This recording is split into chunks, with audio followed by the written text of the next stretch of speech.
This program contains graphic violence and sexual situations. Viewer discretion is advised.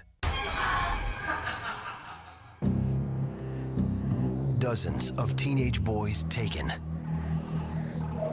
tortured for hours, then killed in cold blood. The killing for him is very arousing. They're victims of a power-hungry sadist that can't get enough. He is obsessed, and there's times when he actually is killing two individuals on the same night. A plot of a Hollywood horror film? This is a terrifying true story. He actually had something that most killers don't. He had a graveyard underneath his house. The original killer clown. The real monster that came before the movies It, Clown House, and many others. Behind the screams.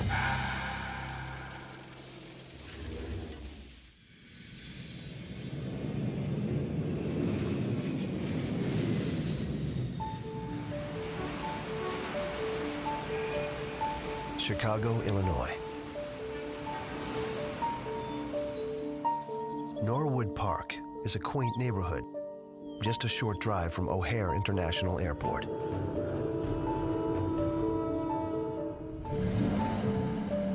It's a sunny day in 1975 when 18-year-old Johnny Bukovic and two of his friends arrive at the residential office of PDM Contractors. Let's go. The owner often hires young, unskilled workers to keep costs down. Sometimes he doesn't pay them anything at all. Johnny's had enough. Open up! Come on, man, I know you're in there. Johnny! You need to pay me right now! The two men argue for hours. I keep telling you, I have the money. It's just been an accounting problem. You have it? You have it now? No, I have it. Johnny in the threatens account. to expose his get it. boss's sketchy business practices. You're absolutely right. I'm sorry this has happened. Listen, I'll tell But you in what. the end, I he will realizes get you the he's not money getting what he came today. for. Johnny, I'll give you every penny I owe you. He leaves with his friends. This should be the end of the story. But after leaving his boss's home, young Johnny Bukovic suddenly disappears. The next morning, his parents suspect something terrible has happened. Johnny's father comes across his son's car only a few blocks away from his home, and the key is still inside. Johnny loves his car. He'd been saving up to race it. He'd never leave it that way. Chicago Precinct 14. The local police receive an urgent call from Mr. Bukovic. He frantically alerts them to his son's disappearance. Unit G, George 5, 2700 block of 150. Arriving at the scene, Officer Burkhardt of Chicago PD approaches the driver's side door. Peering in through the window, he sees a key in the ignition. But there's more inside. The young man's checkbook has been left in the glove box. His wallet is in the center console, and it's filled with cash. It's undeniably suspicious. Still, these abandoned items aren't proof of foul play. Burkhardt heads back to the station to file a report. Weeks later, the police still have no leads. But Johnny's parents won't give up. His father keeps calling the police over and over. Chicago Precinct 14. He remembers his son had a wage dispute and had gone to see his boss. Then, he vanished. But Johnny's boss is someone the police would never suspect. He's a respected businessman and a prominent member of the local community. Still, Officer Burkhardt contacts him about the young boy. The contractor tells him Johnny Bukovic did come to his house with two friends. He says those witnesses can confirm the boy left his place just fine. Where he went from there is a mystery.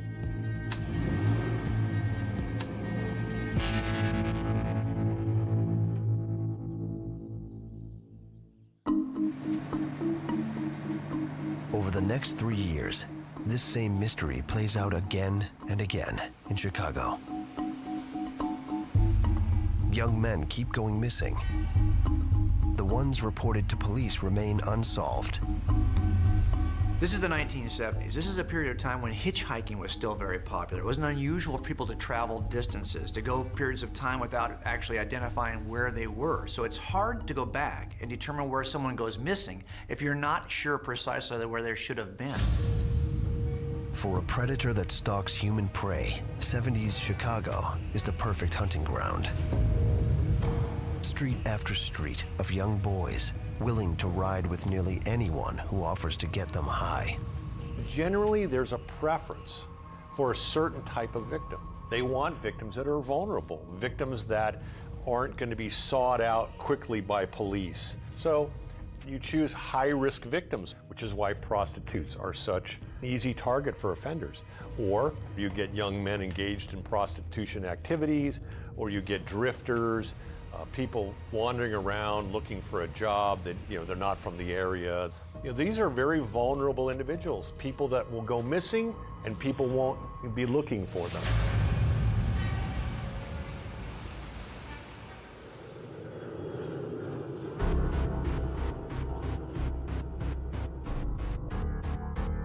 Then, 3 years after Johnny Bukovic goes missing, 26-year-old Jeffrey Rignall rushes into another Chicago police precinct. There's a guy trying to kill me, and I think he almost did. He's clearly traumatized. From the bruises on his face, detectives expect the worst. I need to know where you were. I was leaving Williamsburg. There's this dude in a black sedan. Rignall tells them his horrifying story. 2 days earlier, he's walking home when he notices a big black car cruising right behind him. Hey, The driver invites him to hop in and smoke a joint. you want to get high? The man seems friendly enough, All right. Right on. so Rignall doesn't hesitate to hop in. All right. All right, let's go. When we're looking at serial offenders and how they select their victims, oftentimes they're picking very vulnerable individuals. They're reading individuals. They're very good at reading people and what they want. So if this individual is looking for drugs, I'm the individual that can supply those drugs. Then they need to disarm the individual, and they need to get them alone. They need to get them vulnerable. But as soon as the car pulls away, the man pounces, shoving a rag over his nose and mouth. It's soaked with a sweet-smelling liquid, probably chloroform. He wakes several times during the ride, briefly catching glimpses of streetlights on the expressway and signs. Then, the kidnapper puts the rag back over his mouth, and everything goes black. And the worst is yet to come.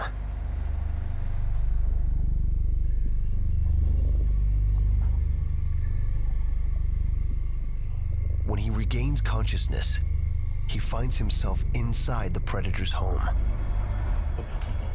He's been stripped naked.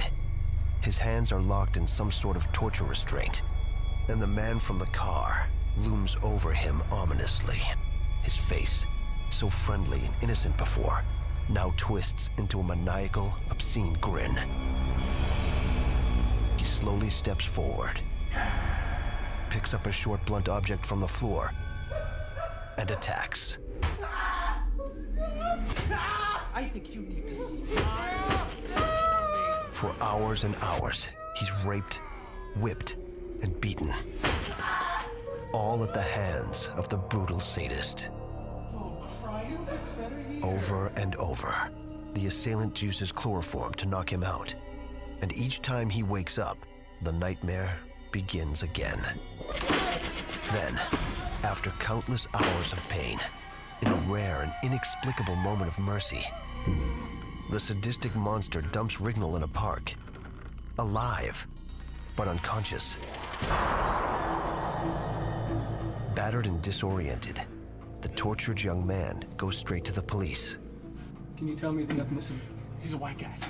He's a white guy. The detectives believe Jeffrey Rignall's frightening story, Okay, so, sir, right now, all I know is that he was a white man with a mustache. Yeah. Can you tell but without a name, an address, or a solid description of his abductor, there's very little they can do. The one unique detail Rignall does remember, the car, a black Oldsmobile. Also, he remembers seeing an exit sign on the expressway as he drifted in and out of consciousness. The leads are insignificant. For the detectives, it's not enough information to open an investigation. Investigators know they're looking at a serious crime, a crime of battery of one form or another, but they don't have any good clues. They don't have an identity of who this guy actually is. In fact, they have nothing to work with. Angry and frustrated, he takes matters into his own hands and launches his own investigation. He decides to go on a stakeout at the exit ramp he remembers from his nightmare experience.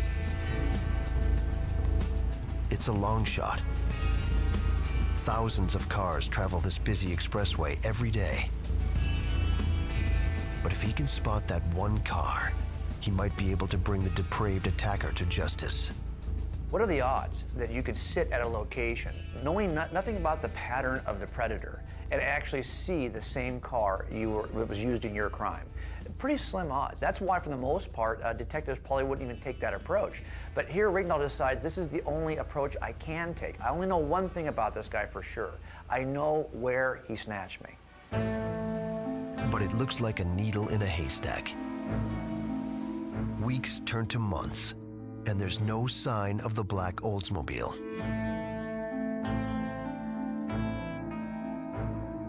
But just when Rignall's about to give up, he sees it. It's heading northwest into the suburbs. He can hardly believe it. It's definitely the same car. And the chase is on. You got to give Rignall a lot of credit because he was able to do something that most agencies can't even finance. He spent a period of months looking at the scene, a surveillance basically, and actually identified the car that he was taken from. Rignall discreetly follows the car into the neighborhood of Norwood Park.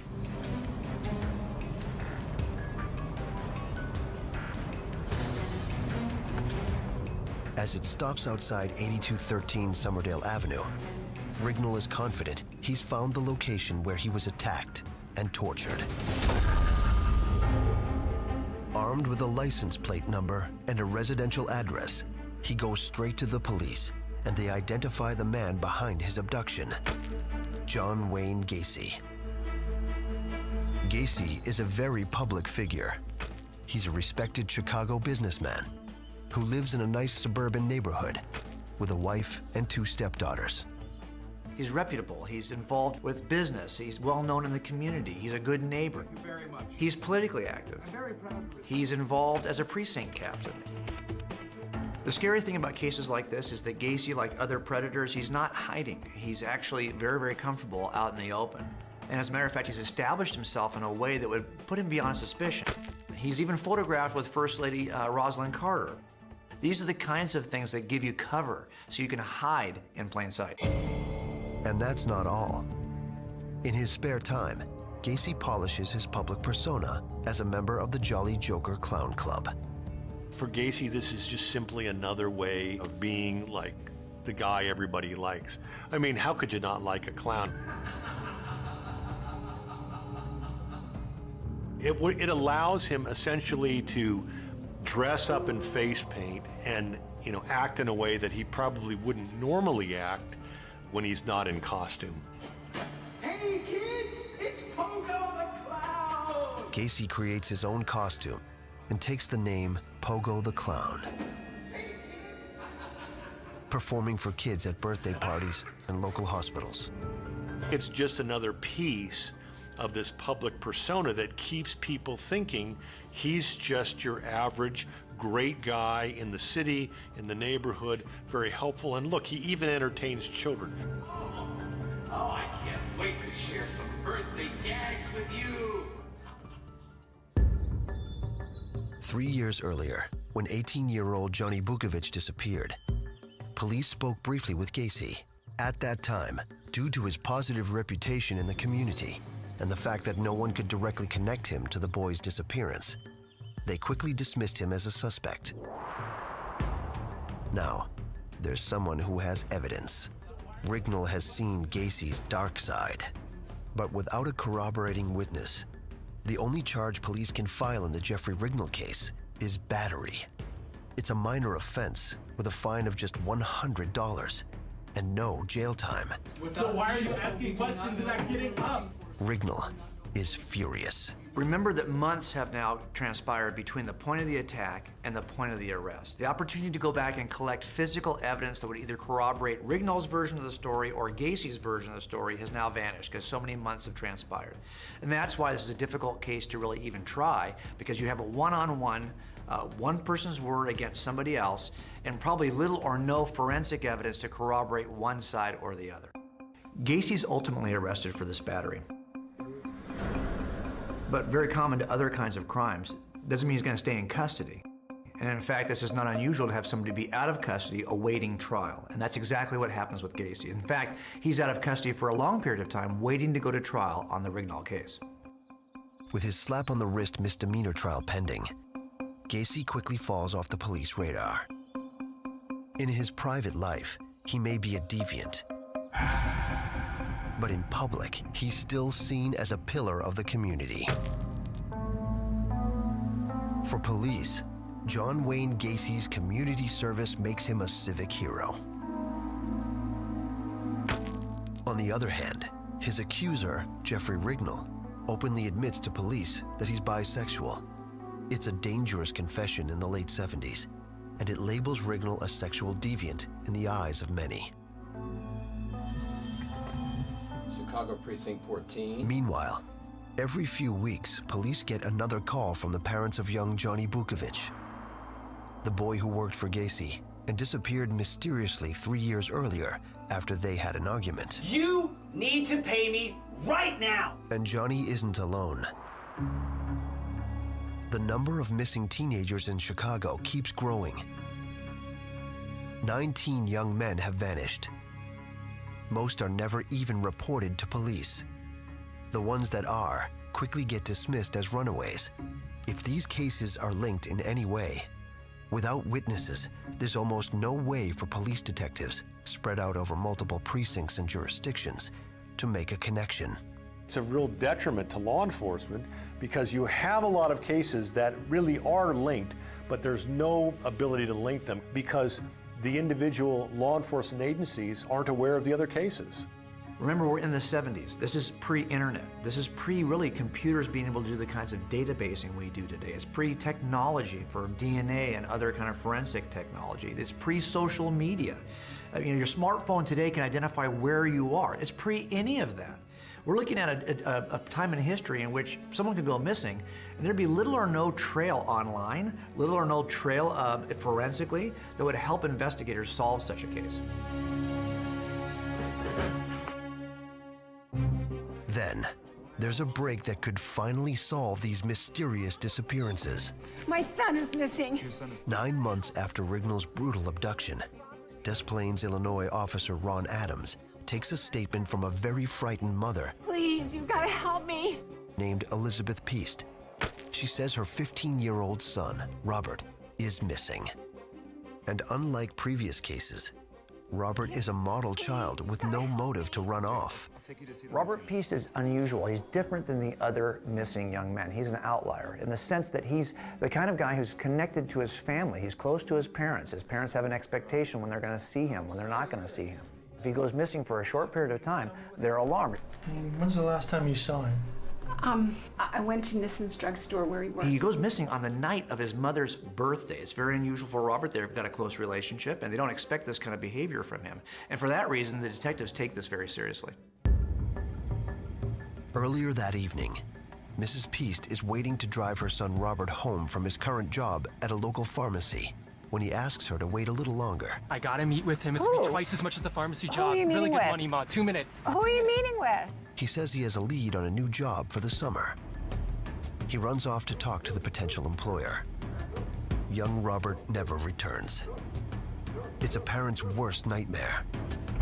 And his mother has no idea how real and terrifying this nightmare truly is. Her son's current boss says the name of the man Robert went to see I had a guy in here before. He was talking to me about some shelving. It's a contractor. Yeah. is John Gacy. That night at the precinct, police take Mrs. Peast's story very seriously. And turned the corner, and he never came back. Lieutenant Joe Kozenzak is the chief of detectives at Des Plaines PD. And this case hits especially close to home. Kozenzak also has a teenage son. And he attends the same high school as Robert Peast. It's not hard for him to imagine what Mrs. Peast is going through. It's almost as if he's searching for his own child. And you find that Gacy. He's the last person to see Robbie. Using the name John Gacy and a phone number supplied by the boy's boss, Kozenzak contacts Chicago Police Headquarters to see if this mysterious contractor has any prior convictions. What he finds is very disturbing. Digging through records from multiple precincts, he finds out John Wayne Gacy has a serious criminal history involving young men and boys.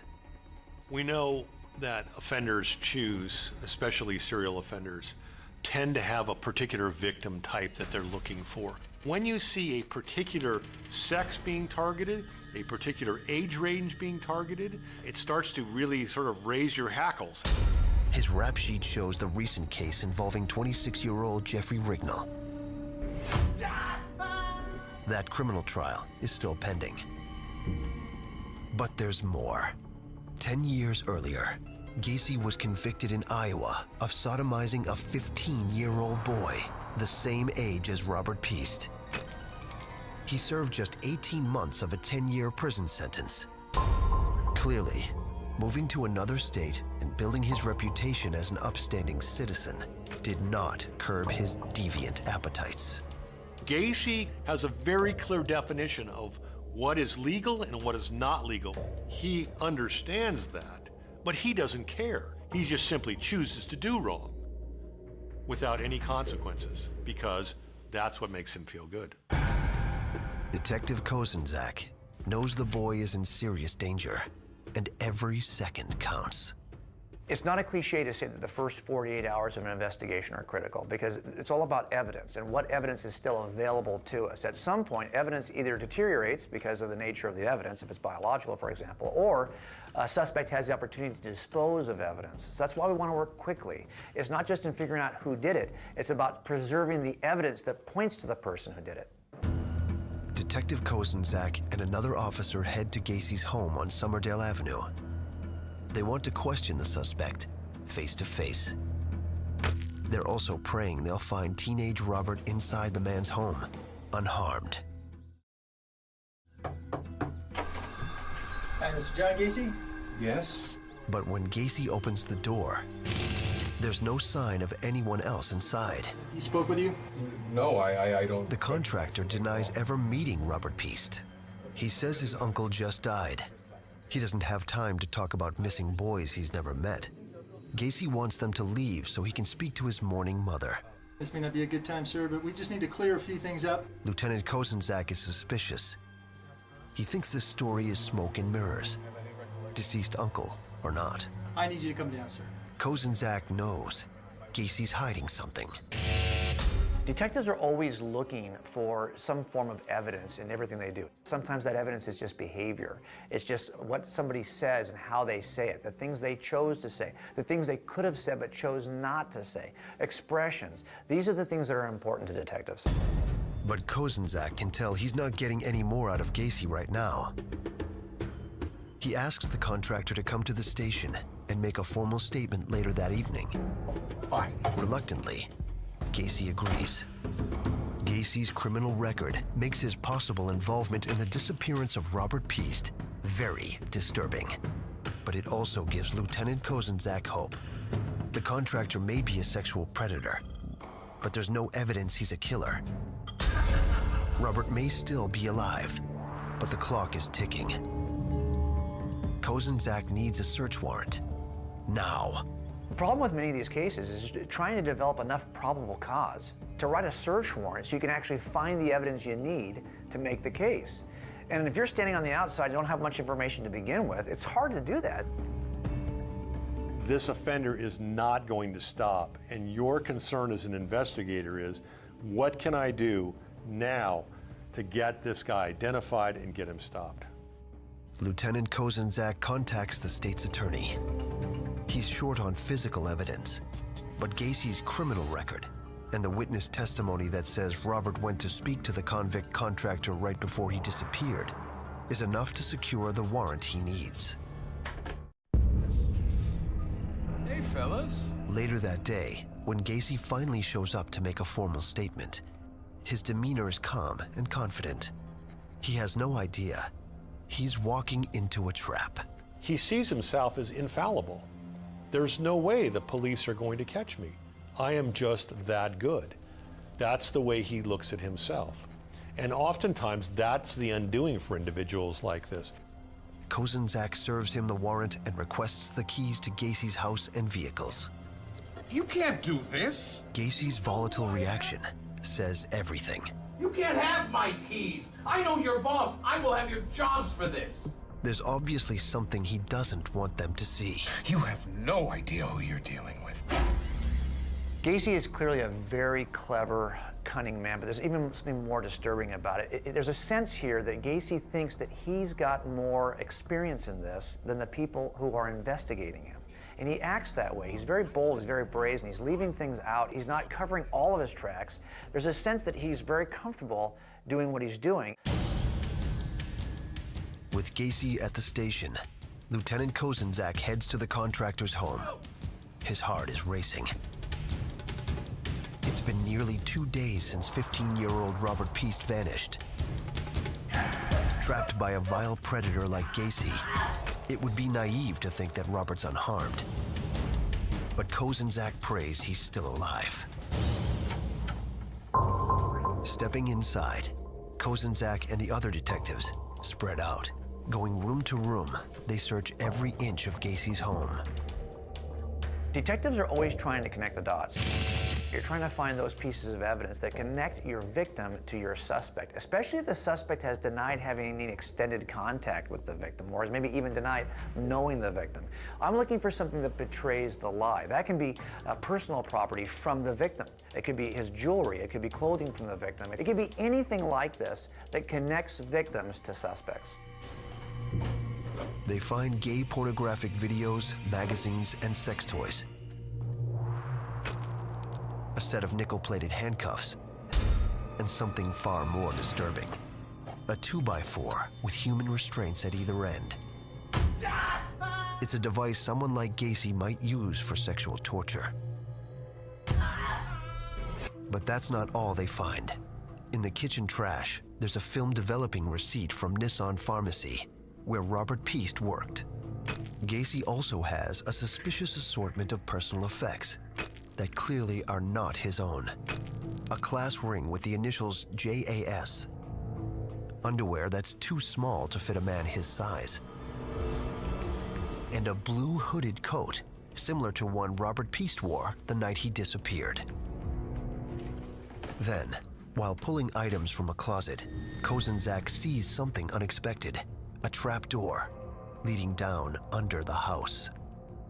Reaching down, he slides his hand under the door and slowly begins to lift it up. Robert could be trapped below, or worse. Is this a crawl space or a deadly tomb?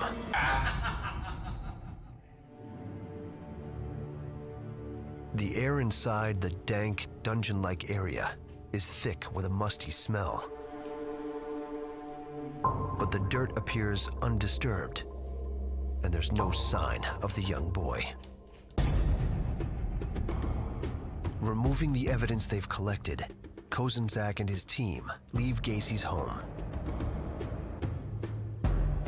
What he's found so far is chilling, but before he can make an arrest, he still needs solid proof Robert Piest was in Gacy's home. He wants to keep close tabs on the predator. He instructs his team to follow Gacy wherever he goes, day and night. What's interesting here is if you know your suspect is kind of baiting you in a way, thinks he's more clever than you are, then this surveillance, him knowing you're watching him, may actually play in your favor because he may want to do something in response to your surveillance. Hi, may I speak to Carol, please? Kozenzak does some further investigating into Gacy's past. I just have a couple questions I want to ask you about your ex-husband. You have a few minutes to talk to me? He contacts Gacy's ex-wife, Carol. She has some very interesting things to say about her former husband.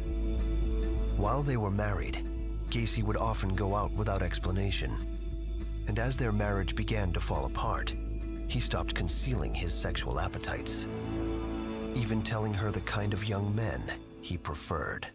Carol had seen wild mood swings, had seen acts of violence in the course of their marriage, but when she discovered that he had a sexual appetite that she wasn't aware of, that changed everything. Okay. And that's not all. She tells Lieutenant Kozenzak that a former employee of Gacy, Johnny Bukovic, also disappeared under mysterious circumstances. You need to pay me right now! At the time, Gacy was questioned and dismissed as a suspect. But now, it's very suspicious. The list of missing boys connected to Gacy grows bigger and bigger. Oh, Mrs. Piest. Hi, Detective. Then, Kozenzak gets his big break when Robert Piest's mother checks in on the status of the case, and she has some new information. Robbie had a receipt. She remembers that the night her son disappeared, a coworker put a Nissan Pharmacy film developing receipt into the pocket of Robert's blue coat. Kozenzak is stunned. He races over to the table of evidence, and right there, in an evidence bag, is a Nissan Pharmacy film developing receipt. It's the smoking gun he's been searching for. He immediately calls the pharmacy and confirms. 323-1349. It is a match? Fantastic, thank you. The numbers on the receipt found in Gacy's home perfectly match the film envelope at the store. Gacy said he never even met the teenager. But this is undeniable evidence. Robert Piest was in Gacy's home. Kozenzak believes without a doubt that Gacy is responsible for the disappearance of Robert Piest and several other young men. But without a body or proof Gacy harmed the missing teenager, getting a second search warrant will be tough. Amazingly, Kozenzak gets help from Gacy himself. The contractor becomes very cocky, even inviting the officers inside his home. How bold is that? How risky is that? But for him, in his mind, he thinks, I have got all of this completely under control. Let's go. There's a cat and mouse relationship here, it seems, between Gacy and the detectives who he invites into his house at some point, as if to say, hey, you can't make a case against me. I'm clever enough to be able to avoid detection. I'm clever enough to be able to fool you. Well, fellas, what can I do for you? Well, we appreciate you giving us a moment of your time, Mr. Gacy. We just have a couple of routine questions to ask you, hoping you might be able to help us out. We're always trying to develop probable cause for the next search warrant. The problem is right now I've got not enough probable cause to do a search warrant. But if you're going to invite me in, well then trust me, I'm going to find a way to look for the pieces of evidence I need to have the probable cause to do an in-depth search. How's business going, by the way? Oh, it's good, it's good. Business is booming. I got about 15 employees right now. Takes up a lot of my time, though. Keeps me away from my passion. As the men talk, the topic quickly turns to Gacy's love for clowns. I'm a professional clown on weekends for charities, kids' parties. Pogo the Clown! Then, out of the blue, Gacy says something that shows just how little he fears the law. Oh yeah, detective, I tell you. Clowns are where it's at. A clown can get away with murder. While one officer keeps him talking, another steps away to use the bathroom. And just as he flushes, the heating vents suddenly kick on. A strangely sweet, putrid odor seeps into the room. There's no denying that smell, and it's coming from under the house. It smells like a morgue. If I'm the investigator, there's a bone-chilling moment here. There's a moment, an aha moment that's horrific, and that's that moment when you actually smell death coming up from the heater underneath the house. Death has a particular smell, and you learn it pretty quickly as an investigator. Even if you haven't worked a case where someone's been dead for a period of days, if you do an autopsy or go to an autopsy as an investigator, you're gonna smell that. And once you've smelled it once, you never forget it. Death's got a very particular smell, and virtually nothing else can account for that smell. You're kidding. It's all Lieutenant Kozenzak needs. Gacy's criminal record involving young boys, the matching photo receipt from Nissan Pharmacy, and the deathly odor coming from under his home is enough proof to get a second search warrant.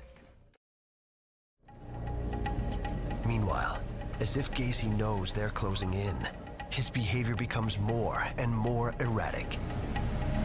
He drives recklessly. Then, suddenly, he veers off the road,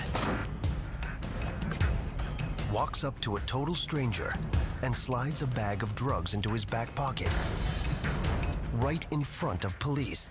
He is an individual who has a very, very high opinion of himself. I think he's very narcissistic. I'm untouchable. The police simply haven't got the wherewithal to do anything with me. Amazingly, with all the evidence mounting against Gacy in the disappearance of several young men, Come on, is this really necessary? it's a simple drug offense that gets him arrested. Now, with Gacy in custody and armed with a new search warrant, this time with a team of evidence technicians, Kozenzak has entered Gacy's home again. And there's no question where they'll begin the search. The crawl space under the house. This is a missing persons investigation, so you're looking for the person who's missing. And that means you're looking for a body, especially if you think you've smelled death coming from underneath this house to begin with. Your fear is probably that there's a dead person under the house. They begin digging in the hard-packed dirt. Almost immediately, they find something truly horrifying. A human bone. And the more they dig, the more they find. It's not just one victim. There are dozens of bodies. He had a graveyard underneath his house. When we typically read about these kinds of gruesome finds, we read about it very briefly. It's in a newspaper article. You don't put yourself in the position of the people who actually had to do it. I think when you work a case in which you get to a crime scene that's horrific, where the level of mayhem that's been performed is just beyond the pale, those are the ones that are the hardest to process. The investigators, the detectives who actually had to sift through this evidence, had to touch the bodies, had to move these bodies. It's the kind of thing that you cannot just leave it at the crime scene. This is a horrific experience. It is very troubling. It's very hard to just do it and remain calm, remain detached. It's apparent Gacy was too arrogant to think he'd ever get caught. He feels that he can bury his victims on his own property under his house, which of course becomes very problematic if they're discovered. But for him, he doesn't see that as a problem because in his mind, He is so much smarter than the police that I am actually able to do this. I can actually bury people on my own property. That way I know where they are, I have control over them, I know that the police haven't discovered them. There's no way the police are going to catch me.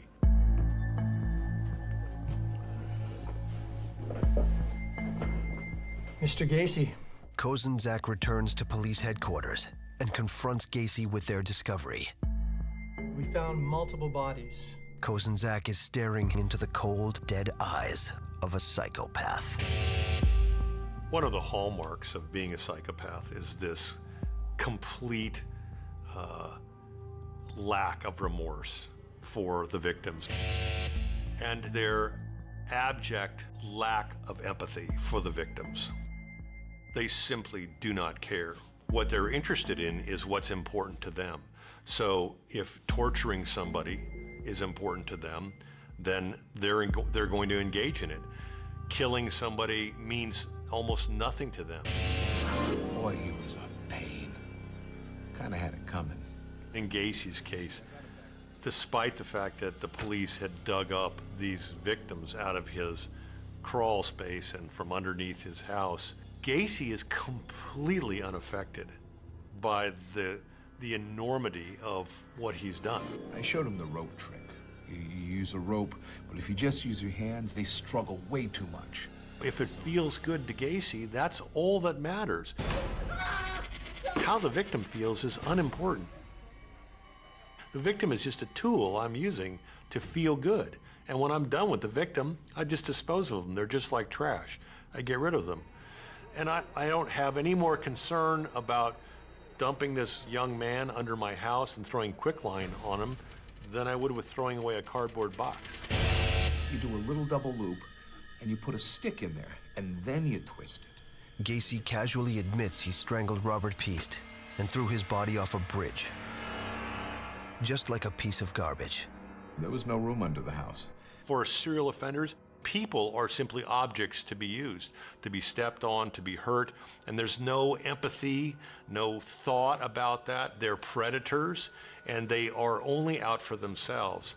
And because they have this complete lack of empathy, they simply can murder somebody in a most cruel and unusual way, and then moments later be completely unbothered by this. You're under arrest. You have the right to remain silent. Anything you say will be used against you in the court of law. Disgusted, Lieutenant Kozenzak reads him his rights and arrests him for murder. The scale of Gacy's butchery is unimaginable.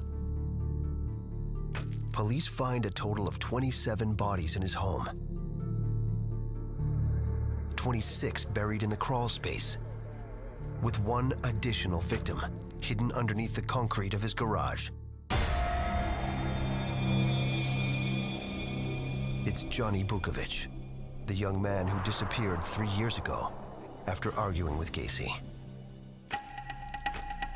If you look at it in terms of possession and control, even in death, he has control of these victims because they're right there. They're right under his house.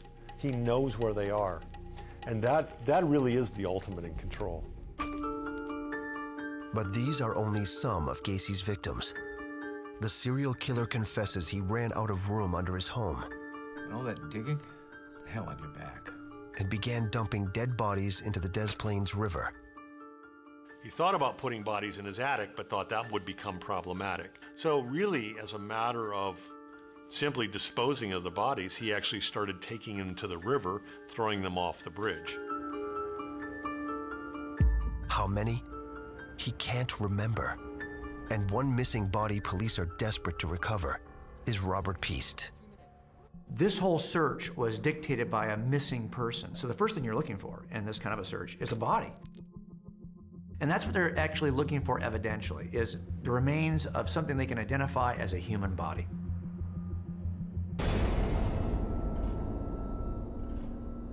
Over the next 5 months, police pull body after body out of the river.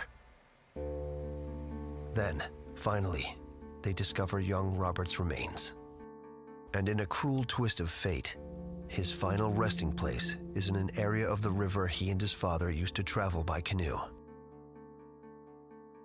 It's much needed closure for the victims' families and Lieutenant Joe Kozenzak. At least now, Gacy will finally answer for his crimes. March 1980. After 5 weeks of testimony from more than 100 witnesses, jurors began deliberations.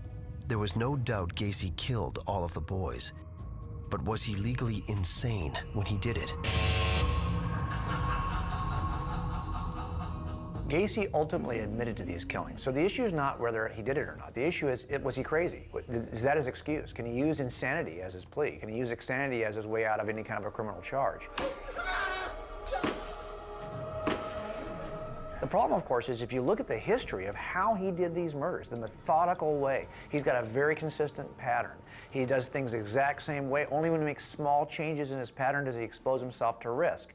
These are the maneuvers of somebody who's clever, not crazy. In just 2 hours, jurors returned a verdict. We, the jury, find the defendant, John Wayne Gacy, Guilty on all 33 counts of first-degree murder. What's fascinating about Gacy, like other serial killers, is the fact that no one suspected him until investigators actually did an investigation. It's really hard for people to imagine that guy could do that.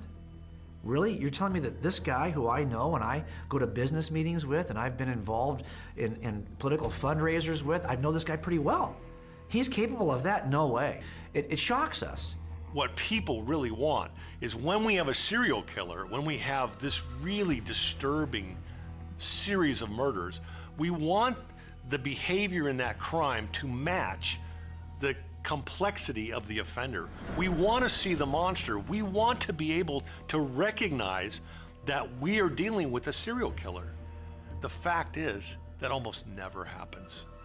It almost never happens. The reason that these individuals are so successful is that they look just like you and I. They aren't the monster. They're your next door neighbor who has that secret life.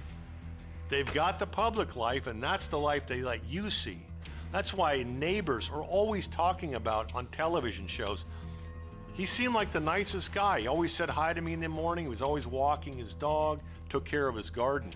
That's the public face that we get to see for these guys. We never get to see the private life or the secret life for these individuals. And it's very disturbing for people. They want to know that if I see a serial killer, I can recognize him. It's never gonna happen. That's what makes serial killers successful, is that they don't look like the monster. They just look like you and me.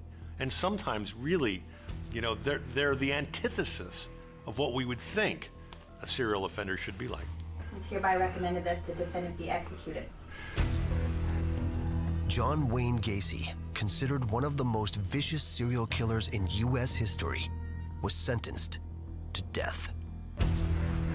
Even when they're pushing the cocktail, the deadly cocktail, into his arm, he's being executed, he still is taking control. He still tells them, "Kiss my ass." He still thinks that he's in control.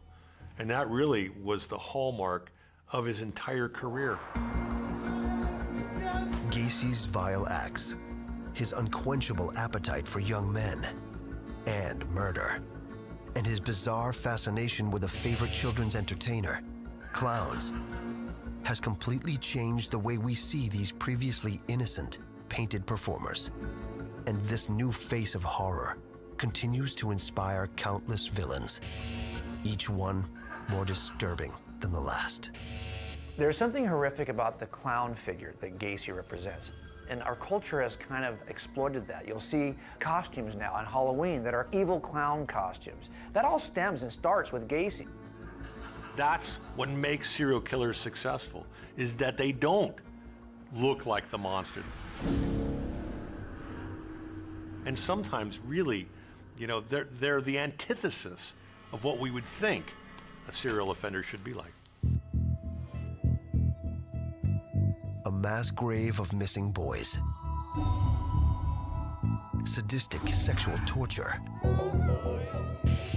and a clown-obsessed murderer behind it all. These things